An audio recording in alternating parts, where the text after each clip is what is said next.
Dimulai.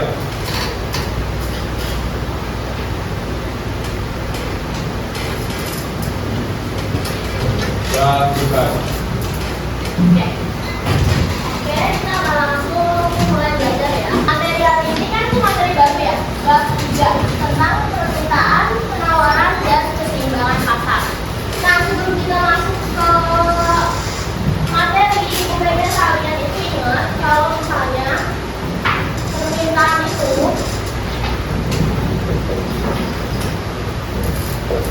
dilihat dari kacamata konsumen.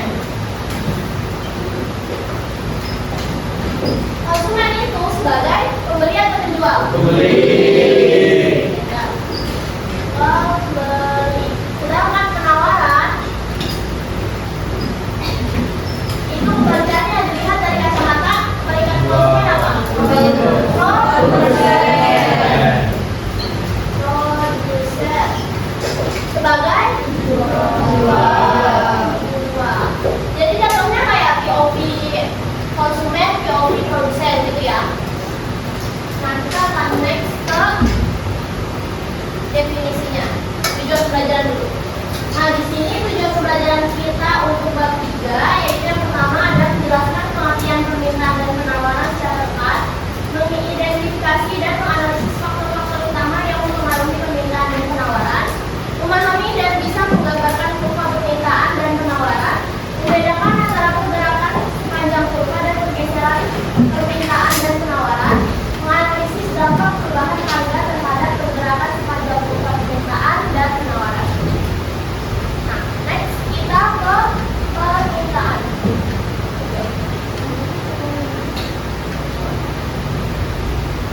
Nah, di sini definisinya ya.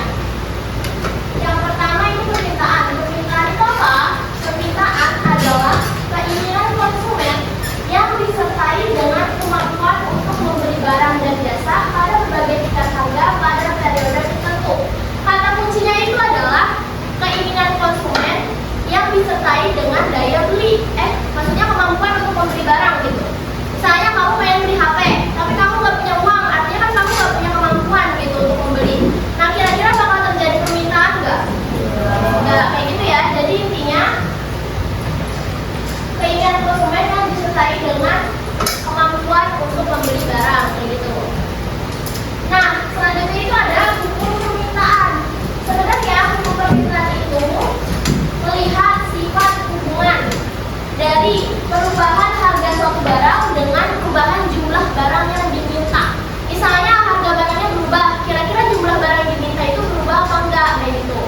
Nah, di sini ada hukumnya, hukum permintaan. Ketika harga suatu barang meningkat, jumlah barang yang diminta cenderung menurun, ya enggak? Kalau misalnya harga barang itu mahal, kira-kira masyarakat atau orang bakal beli enggak? Enggak, artinya kan permintaannya itu menurun kan? Nah, sebaliknya kalau misalnya barangnya harganya itu murah, jumlah barang yang diminta atau permintaannya naik atau enggak? Naik, ya kayak gitu ya. Jadi hubungannya itu kan berbalik ya. Kalau yang satunya turun, yang satunya naik. Nah, kalau misalnya hubungannya itu berbalik, artinya dia hubungannya negatif. Negatif. Jadi kayak yang satu naik, yang satu turun, berarti sifatnya itu negatif. Kalau misalnya yang satu naik, yang satunya juga ikut naik, artinya positif atau negatif? Positif. Gitu ya. Nah, tapi ini dalam kondisi ceteris paribus. Apa sih ceteris paribus itu? Nih, ceteris paribus adalah asumsi faktor-faktor yang mempengaruhi permintaan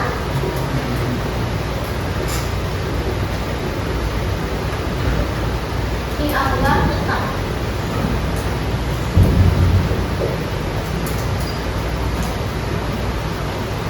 Ini selain harga barang itu ya.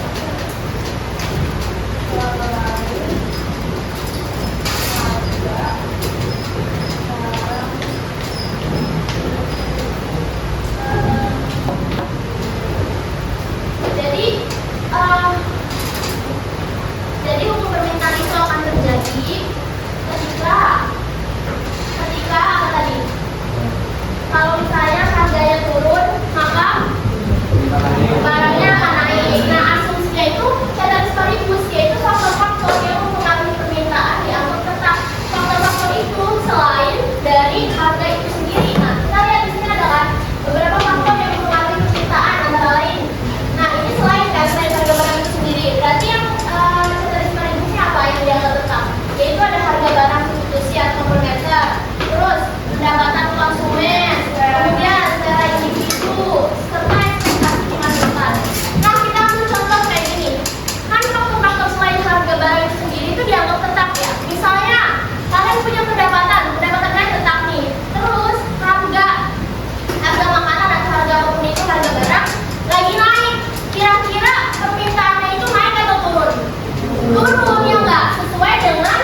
barang yang diminta turun. Kalau harganya turun, barang yang diminta naik. Sifatnya negatif atau positif? Negatif. Oke.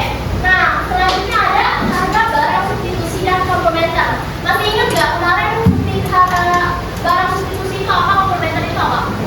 Substitusi barang yang mengganti. Kalau komplementer ya. Nah, lihat di sini, jika harga suatu barang naik, maka permintaan barang substitusinya akan naik. Kita ambil contoh, ini kan ini substitusi nih, kopi dan teh. Konsumsi kopi itu bisa digantikan dengan konsumsi teh. Nah, jika harga suatu barang naik, harga suatu barangnya itu kita ambil kopi naik, maka permintaan barang substitusi yang lain yaitu teh akan naik. Kenapa? Karena kan yang naik itu harga kopi kan. Teh itu asumsinya ya udah kan nggak naik kan, teh itu masih tetap. Berarti kan kalau misalnya harga barang naik, permintaan tadi kan turun kan, turun. Akhirnya konsumen beralih ke teh yang lebih murah kayak gitu. Makanya nah, kan ini kalau misalnya harga barang naik, substitusi akan naik. Berarti sifatnya positif atau negatif? Oh, positif. Oh, positif. Benar ya. Nah, udah paham? Ini substitusi. Nah, lanjut kita akan bahas yang komplementer. Jika harga barang komplementer naik, maka permintaan akan turun. Kita lihat definisinya komplementer. Komplementer itu kan barang pelengkap. Jadi kalau kita konsumsi satu barang ini nggak lengkap dong kalau nggak konsumsi satu lagi gitu kan. Nah, kita cari contohnya teh dan gula. Teh itu kan enaknya gula ya, manis gitu kan. Nah, misal harga teh itu naik. Nah, kalau konsumsi teh itu harus dengan gula, maka gimana? Maka permintaan gula itu turun karena ya udah teh naik, masyarakat gak beli teh gitu kan. Terus gulanya jadi turun, ngapain konsumsi gula kalau nggak sama teh gitu kan? Ibaratnya kayak gitu. Jadi kalau misalnya harga barangnya naik, permintaannya turun, sifatnya apa? Gitu. Next ada pendapatan konsumen. Ini gampang ya. Apabila pendapatan meningkat, maka permintaan barang juga akan bertambah ya. Intinya kalau gaji kalian punya gaji kalian meningkat gitu, berarti kan kalian bakal beli banyak barang kan. Permintaannya kan bakal meningkat gitu. Hubungannya apa? Positif atau negatif? Positif. Selera konsumen yang memiliki selera terhadap barang tertentu, meskipun harganya naik tetap akan timbul permintaan. Kalian tahu kan misalnya barang itu kan tergantung selera ya. Misal selera kalian sama orang lain itu kan beda. Tapi misalnya nih di masyarakat selera makannya itu yang pedas-pedas gitu. Berarti kan lebih banyak membutuhkan cabai ya nggak? Nah, seandainya cabai itu naik gitu, kira-kira bakal ada permintaan nggak? Bakal ada dong kalau ada permintaan, karena kan tuh tetap akan timbul permintaan karena itu selera gitu loh.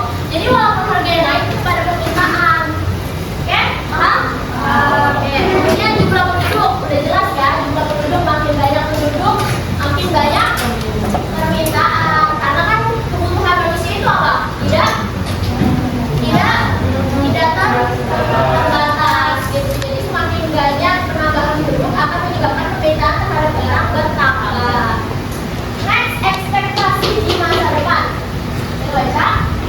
Perubahan yang diramalkan di masa depan akan mempengaruhi permintaan. Contohnya di masa depan BBM akan naik, maka memicu kenaikan permintaan barang saat ini. Nah, ekspektasi di masa depan itu maksudnya ekspektasi harga dan kemudian permintaan di masa kini itu bakal kayak gimana gitu hubungannya. Kayak contohnya misalnya BBM itu kan bahan bakar ya, minyak ya. Nah, ketika kenaikan minyak itu berarti kan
misal ada 3 barang, kopi, teh, dan gula.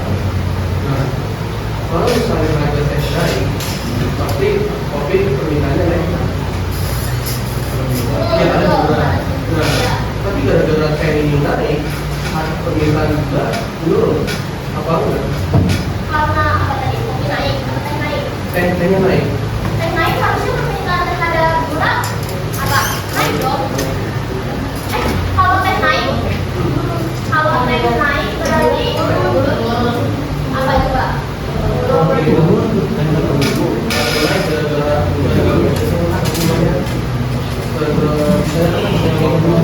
ada yang meninggal. Jadi ketika harga teh naik, permintaan gula naik gara-gara mereka yang membutuhkan kopi, membutuhkan gula buat kopinya. Ya itu bisa, berarti kan itu jatuhnya kayak A ke B, B ke C gitu kan?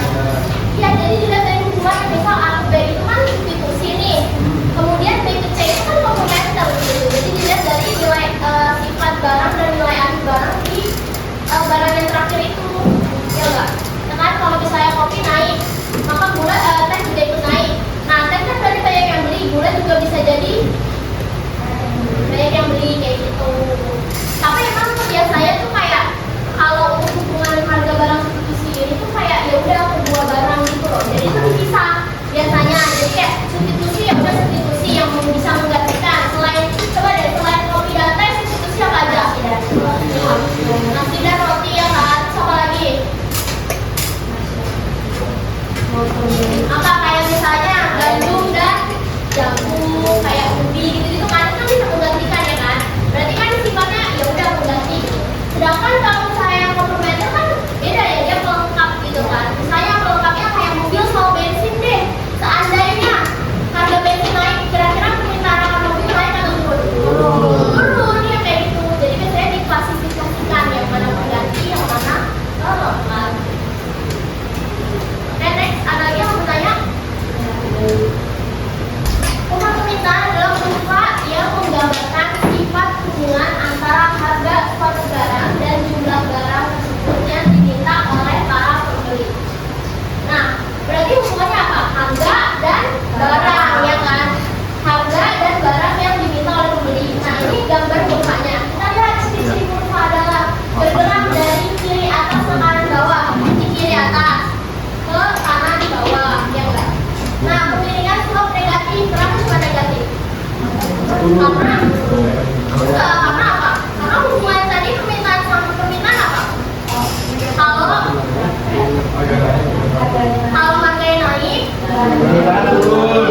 maka permintaan itu negatif ya. Nah, di kurva ini jadi negatif gitu. Nih, ini kan dari segi ini artinya apa?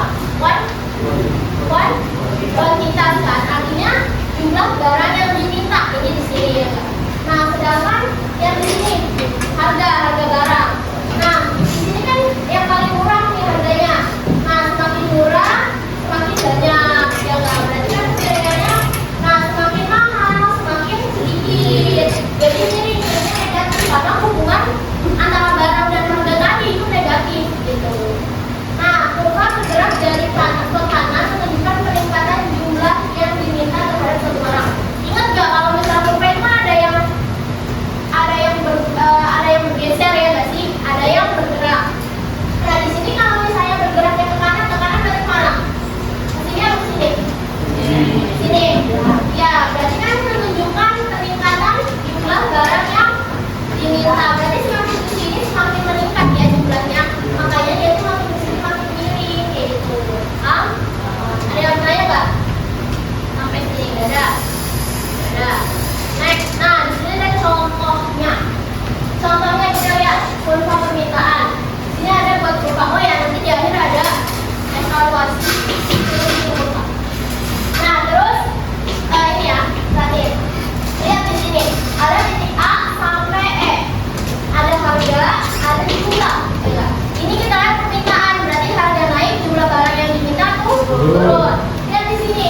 Di titik A itu harganya 20.000, jumlah barang yang diminta 120. Makin murah 18, 140, berarti masih banyak ya nggak permintaannya. Makin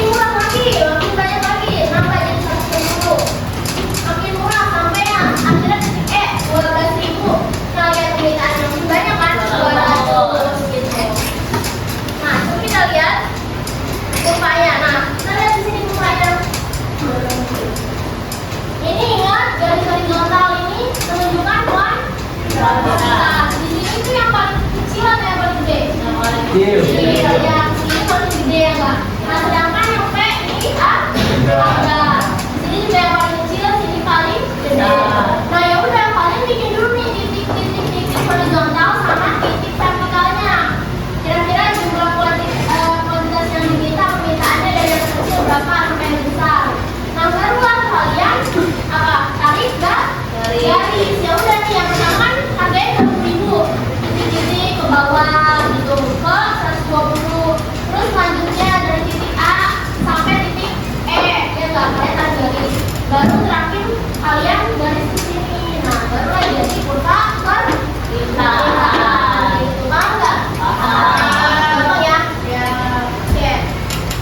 Dari gambar kurva di samping bisa disimpulkan bahwa semakin turun harganya, semakin naik jumlah barang yang diminta. Ada pertanyaan? Oke, next. Nah, di kurva permintaan itu ada pergerakan, ada juga pergerakan pergeseran. Yang menyebabkan adanya pergerakan di sepanjang kurva permintaan adalah karena perubahan harga barang itu sendiri. Jadi pergerakan kurva itu berlaku jika harga barang itu berubah. Hanya harga barang, cuma harga barang doang. Kalau harganya barangnya berubah, bakal menyebabkan apa?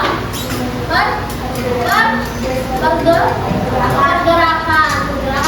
Nanti nih ada pertanyaan, apa yang menyebabkan pergerakan di sepanjang kurva permintaan? Jawabannya perubahan harga barang. Harga barang itu sendiri biasanya kan. Harga barangnya doang yang berubah, makanya dia bergerak.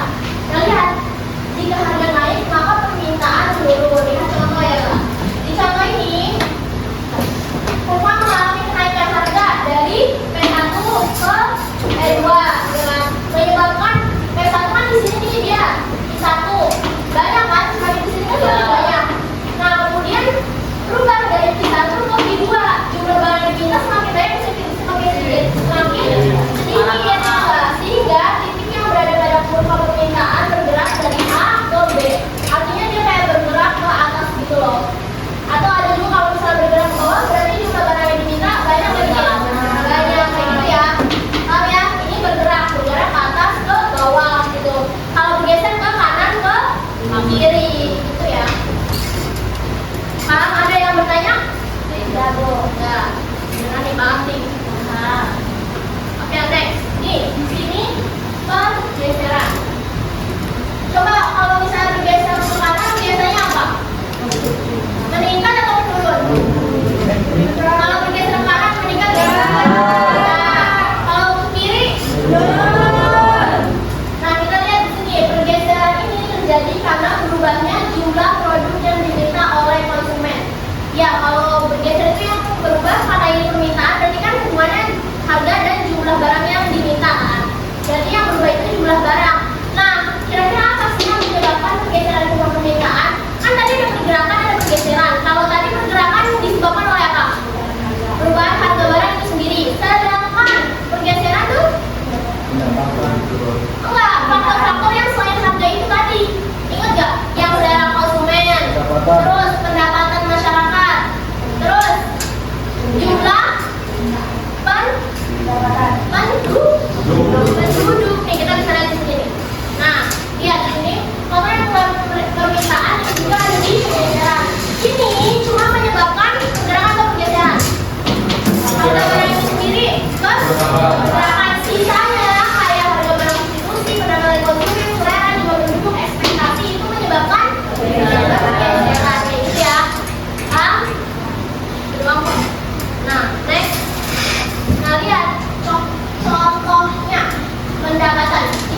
of the world, gitu ya, perubahan.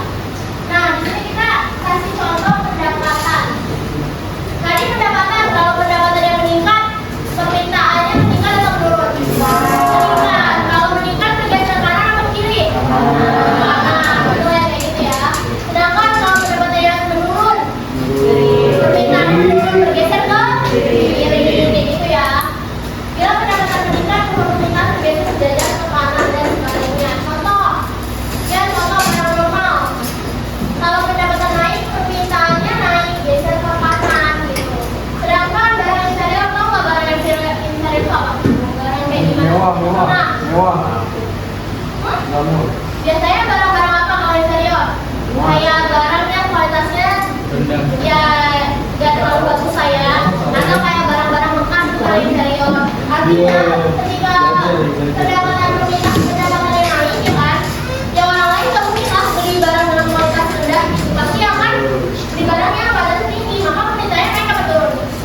Turun, bergeser ke kiri gitu. Paham?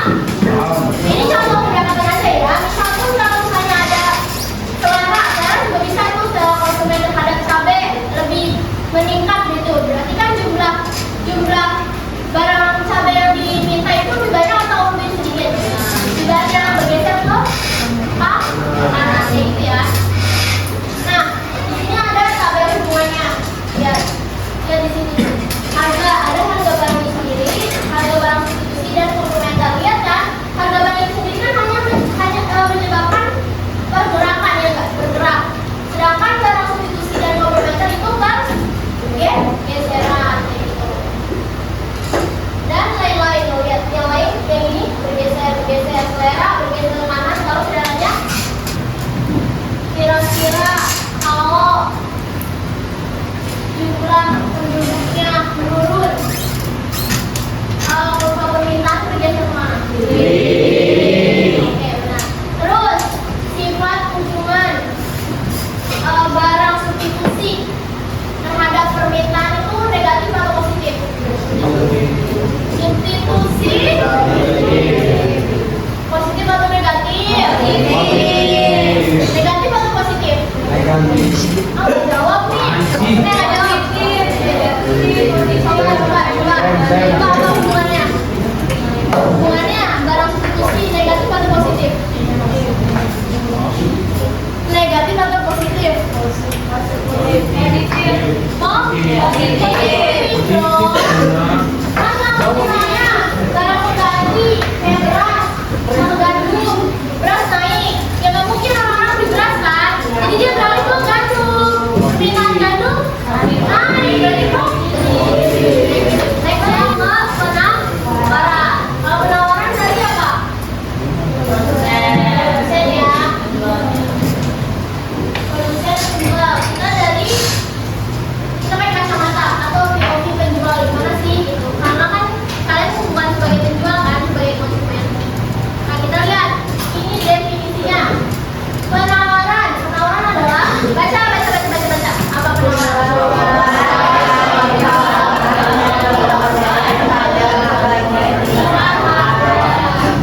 Oke, stop. Nah, jumlah barang yang ditawarkan. Kalau tadi permintaan, jumlah barang yang diminta gitu. Ini kan penawaran adalah jumlah barang yang ditawarkan oleh produsen pada sebagai tingkat harga. Misalnya harga 20.000, kayak tadi di tabel ya enggak? Harga 20.000 itu jumlah barang yang ditawarkan itu berapa gitu. Kayak gitu ya. Nah, sama lihat. Hukum penawaran dan permintaan juga itu harus ada. Saya tadi sekaligus agar berlaku hukumnya. Lihat di sini, menurut hukum penawaran kenaikan harga akan menaikkan jumlah barang yang ditawarkan. Nah, kalau misalnya itu sifat hubungannya apa? Positif atau negatif? Jangan jawab semua. Positif ya, karena akan naik gitu. Saya tadi sekaligus ya, artinya tadi apa?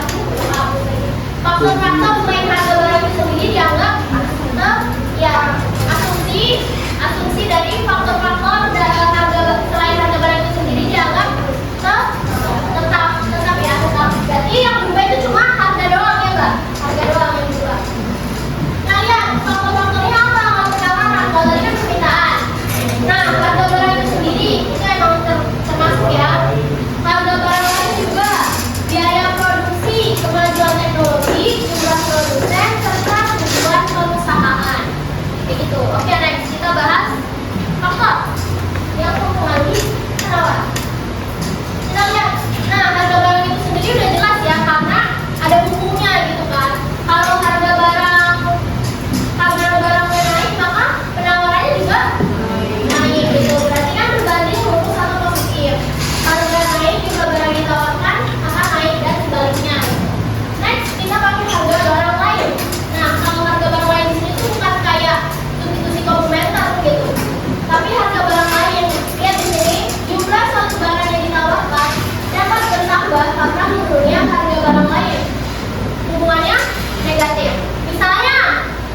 teknologi semakin maju. Misalnya, sebelum teknologi maju, satu mesin itu cuma bisa memproduksi 5 baju. Nah, karena ada kemajuan teknologi, bisa memproduksi 20 baju gitu. Berarti kan apa? Produsen dapat menambah jumlah produksi yang nggak sih? Berarti jumlah barang ditawarkan juga akan bertambah. Semuanya apa? Semuanya apa? Gitu ya. Oke, next, jumlah produsen. Ini udah jelas ya. Penambahan jumlah produsen sama kayak jumlah penduduk. Ya nggak? Semakin bertambah, maka jumlah barang yang ditawarkan akan semakin banyak. Itu kayak kasus Minta Mambo tuh donat. Gara-gara dia jadi banyak yang jual donat kan? Terus berarti penawarannya nambah atau turun? Sifatnya apa? Positif. Tujuan perusahaan. Nah, jika tujuan perusahaan ini ingin memaksimalkan keuntungan, maka produsen akan memproduksi sebanyak-banyaknya. Atau penawarannya akan bertambah dan sebaliknya. Jadi ini juga bisa mempengaruhi karena tergantung sama tujuan produsennya. Biasanya kan emang produsen itu untuk apa? Memaksimalkan laba ya kan, keuntungan gitu. Maka misalnya produsen mau memaksimalkan keuntungan, ya udah dia bisa memproduksi sebanyak-banyaknya gitu biar untung. Paham? Oke, sampai sini ada yang mau bertanya? Kalau nggak ada bertanya, ibu yang nanya ya. Oke. Ibu nanya nih, ibu nanya. Ini nggak boleh lihat. Coba.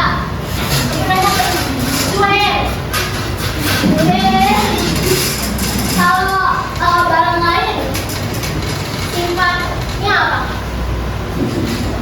Ya kenapa? Kenapa? Berarti orang lain yang mengapikan Ya kenapa? orang yang kalau tiga barang kan ada tanah baju tanah diurus berarti produsennya produksi baju banyak baju. Ya, bentar. Terus, iya lagi. Terus, CPP-nya di situ dulu. Win-win. Oh iya. Nanti ada evaluasi lebih akhir. Harus paham dulu konsepnya. Misalnya teknologinya naik, kira-kira hubungan ke penawarannya gimana? Iya, kenapa?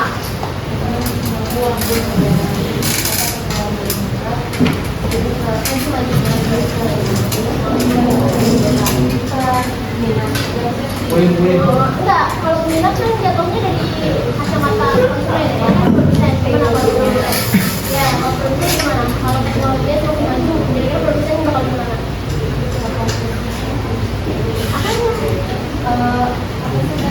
Produsen itu apa? Memproduksi barang yang nggak berarti apa yang meningkat?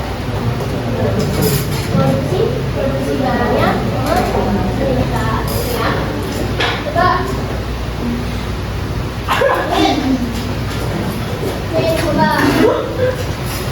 Coba kalau misalnya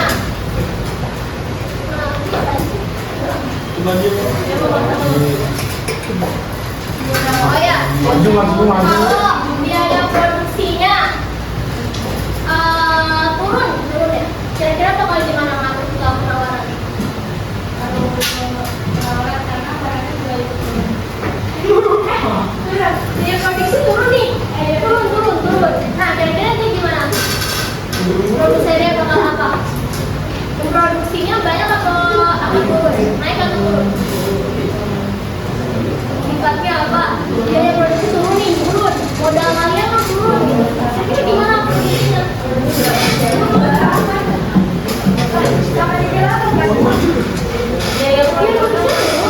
Biaya produksinya iya. Kayak misalnya bayar mesin atau bayar apa namanya, atau kayak bahan bakunya turun. Harganya, nah kira-kira produsennya bakal apa? Bakal apa? Ayo, kita kenapa meningkat?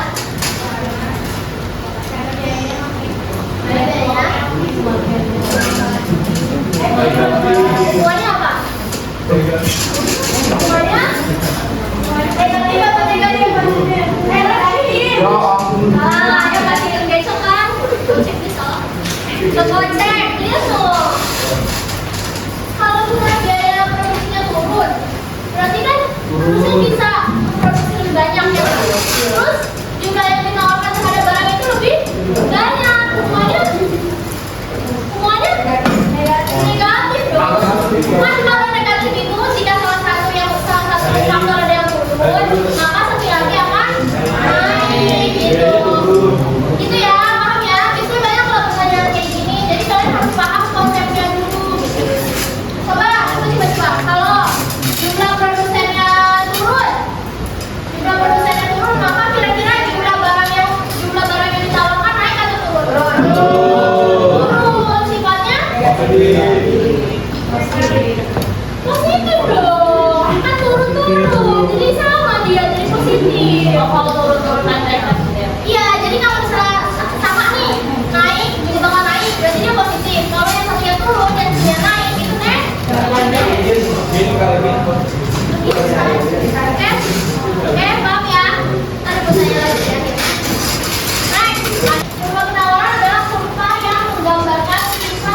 diminta atau dibeli gitu ya. Sedangkan kalau ini kan produsen berarti kan ditawarkan atau dijual gitu kan.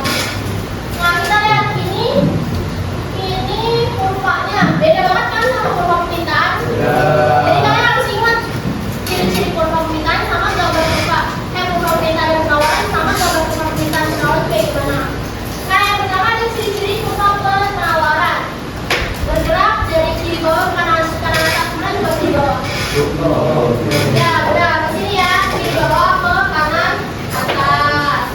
Kalau tadi permintaan apa? Pemilihan positif, kenapa? Karena jika harga naik, maka penawaran akan naik, ya kan? Sifatnya positif. Berarti gimana? Bisa ini harganya murah. Lihat di sini jumlah yang ditawarkan sedikit kan?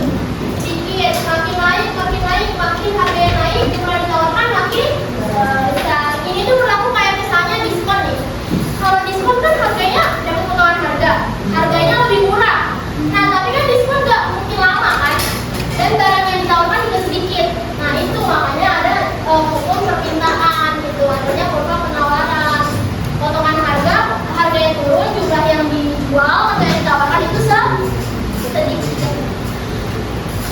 Coba, nah ini kurva penawaran. Contoh kurva penawaran, lihat di sini ada titik A, titik E, harga dan jumlah yang ditawarkan. Ini sama kan kayak tadi.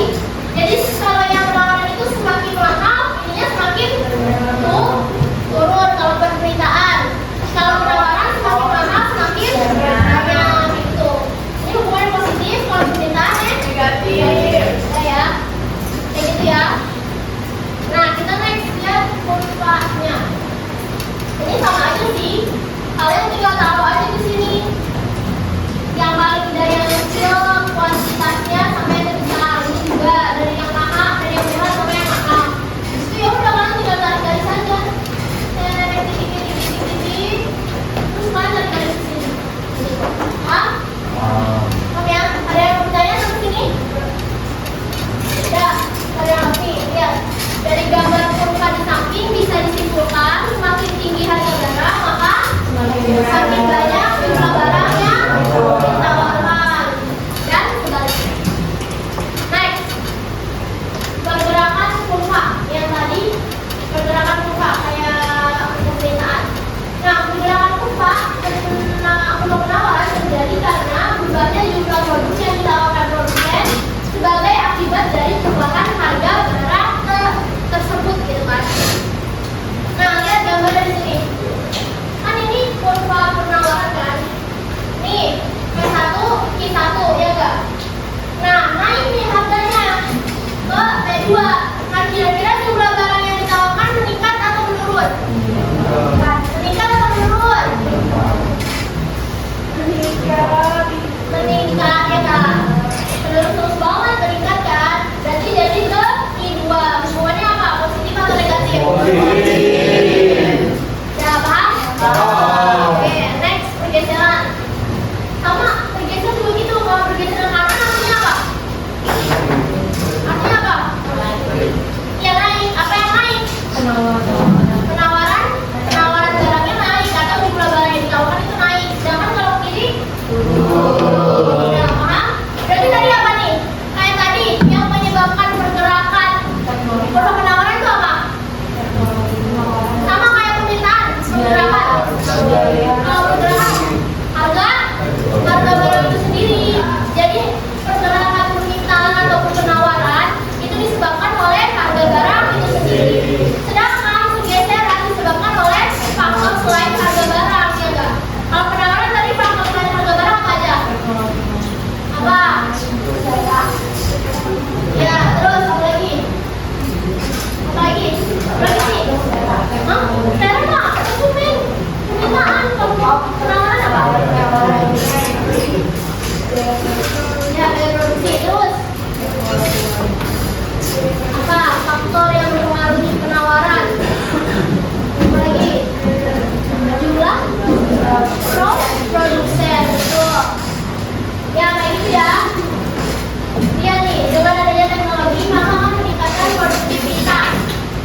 Gue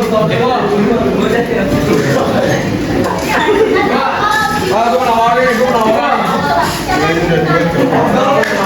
Gue udah menawarin lu.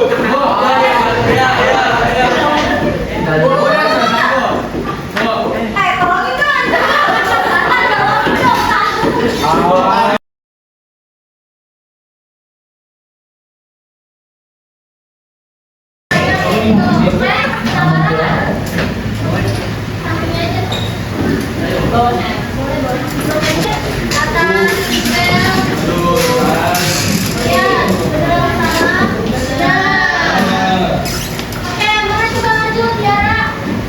Tolongin dong. Tiket umroh, tiket balik.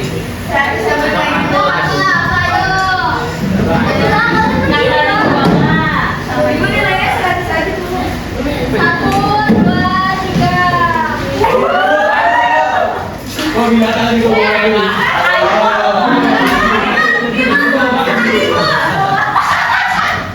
Biar